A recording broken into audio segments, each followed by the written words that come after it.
Добро пожаловать в мой канал. Le scan politique mis en examen est placé sous contrôle judiciaire dans l'enquête sur les soupçons de financement libyen de sa campagne de 2007. L'ex-président a promis qu'il ferait triompher son honneur. Offensif et déterminé. Invité du 20 Henri de TF1 ce jeudi soir, Nicolas Sarkozy est revenu sur sa mise en examen et son placement sous contrôle judiciaire, qui ont été prononcés mercredi soir par les juges dans le cadre de l'enquête sur les soupçons de financement libyen de la campagne présidentielle de 2007. Ostensiblement remonté contre ses détracteurs, l'ancien chef de l'État a nié en bloc les accusations qui le visent, et il a répété une partie des arguments qu'il avait déjà développés mardi et mercredi lors de sa garde à vue, comme l'a d'ailleurs révélé Le Figaro dès ce jeudi matin. D'abord, je veux dire ma profonde indignation, je ne suis pas venu ici parler de politique. Je dois aux Français la vérité, je n'ai jamais trahi leur confiance, a-t-il assuré dès les premières secondes de son intervention. Assurant n'avoir reçu aucun document ni aucun coup de téléphone de la justice, il a regretté d'avoir été prévenu de son placement en garde à vue mardi matin, à 8 h, soit 10 minutes seulement avant Mediapart. Je ne suis pas au-dessus des lois, mais je ne suis pas en dessous non plus, a-t-il martelé, assurant toutefois qu'il ne se plaignait pas du traitement qui lui est fait. Lire aussi soupçons de financement libyen de la campagne 2007 de Nicolas Sarkozy. De quoi parle-t-on?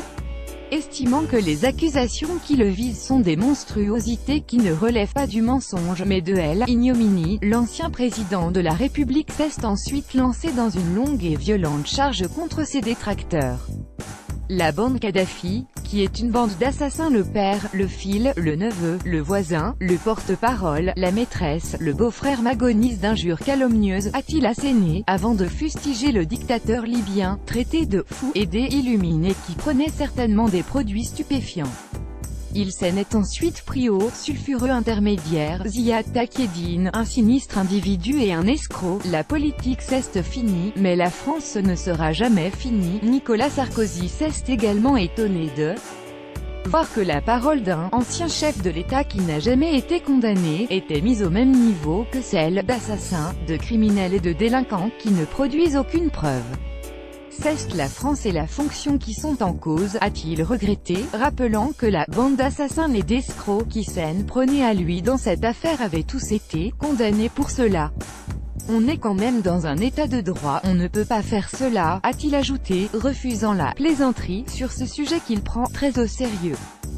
Citer l'affaire Bettencourt dans laquelle il a bénéficié d'un non-lieu pour assurer qu'il démontrerait une nouvelle fois son intégrité, l'ancien chef de l'État a ensuite lancé « Ça me prendra 1 an, 2 ans ou 10 ans, mais je pourfendrai cette bande, je ferai triompher mon honneur, je n'ai pas l'intention de céder 1 centimètre de terrain à cette bande. » J'aime la France, et je ne veux pas qu'un seul citoyen qui l'ait voté pour moi ou pas puisse se dire que j'ai trompé sa confiance, a-t-il assuré.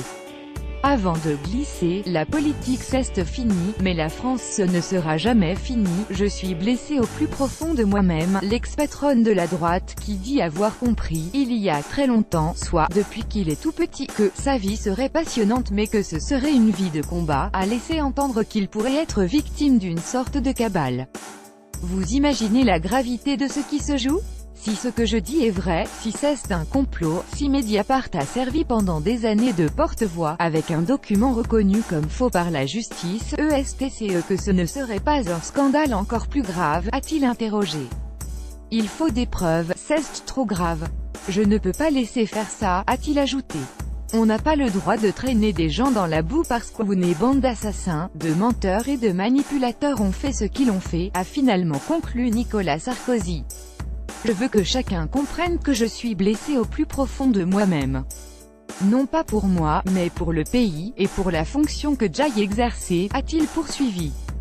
Pour appuyer sa démonstration, il a affirmé, si un jour on m'avait dit que j'aurais des ennuis à cause de monsieur Kadhafi, j'aurais dit, mais vous fumez monsieur.